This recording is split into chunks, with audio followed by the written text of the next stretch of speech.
સુરતમાં સ્થાનિક સ્વરાજ્યની ચૂંટણીને લઈ ભાજપ દ્વારા છેલ્લી ઘડીએ ઉમેદવારોનું લિસ્ટ જાહેર કરવામાં આવ્યું હતું। આજે વહેલી સવારથી જ કલેક્ટર કચેરીએ મોટી સંખ્યામાં ઉમેદવારો અને તેમના સમર્થકો ઉમટી પડ્યા હતા અને દાવેદારી નોંધાવી હતી।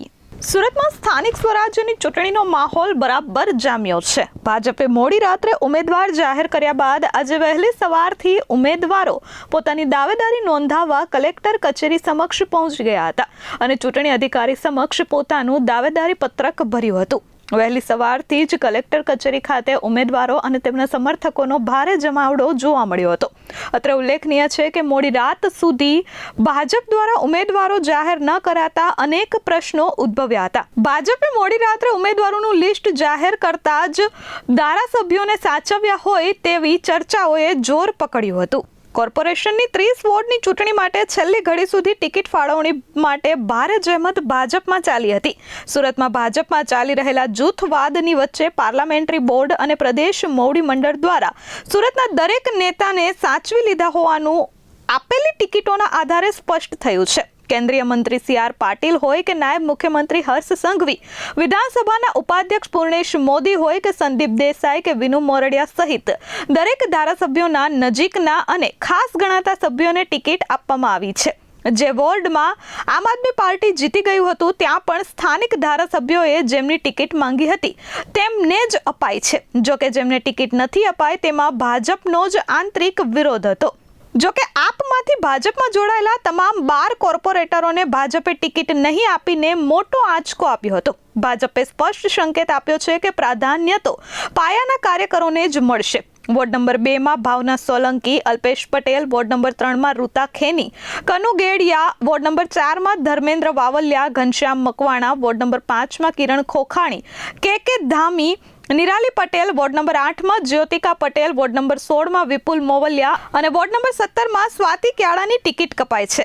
જ્યારે મજબૂત ઉમેદવાર ગણાતા રાજન પટેલ, વ્રજેશ ઉનડકડ, હિમાંશુ રાહુલજી, ડોક્ટર નરેન્દ્ર પાટીલ, અમિતસિંહ રાજપૂત, દિનેશ રાજપુરોહિત, ધર્મેશ ભાલાડા અને પૂર્વ મેયર દક્ષેશભાઈ માવાણીને ફરી એક વખત રિપીટ કરવામાં આવ્યા છે।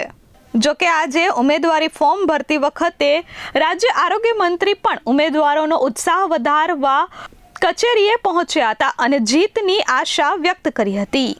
ગુજરાતની અંદર ધામધૂમથી ચૂંટણી પર્વ જ્યારે ઉજવાઈ રહ્યું છે ત્યારે અંદાજે 10,000 જેટલા કેન્ડિડેટો યાની કે ઉમેદવારો આજે નામાંકન કરશે।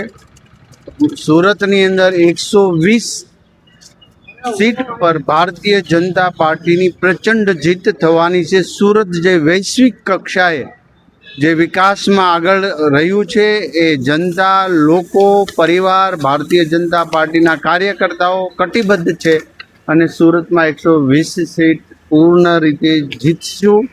જીતીને સુરતને હજી વિકાસમાં વિશ્વ ફલક પર જે છે એનાથી વધુ લઈ જશું। મારું નામ સંજય બંસીલાલ દલાલ, હું વોર્ડ નંબર 13 માંથી આજે ભારતીય જનતા પાર્ટી દ્વારા આપવામાં આવેલા મેન્ડેટ દ્વારા ચૂંટણી પ્રક્રિયામાં મારું નામ ઉમેદવારી પત્રક ભરવા આવ્યો છું। ગત ટર્મમાં અમે આમ જોવા જઈએ તો સુરતમાં જૂની જે ડ્રેનેજ લાઈનો હતી તેની નવીકરણ કરવામાં આવ્યું છે। જૂની પાણીની લાઈનોનું નવીકરણ કરવામાં આવ્યું છે। જૂના સુરતના જે રોડો હતા ડાંબર એની જગ્યા પર નવા શહેરના CCTV રોડો કરવામાં આવ્યા છે। તદ ઉપરાંત DKM હોસ્પિટલ જે જૂની હતી ત્યાં આગળ નવી 50 બેડની હોસ્પિટલ કરવામાં આવી છે।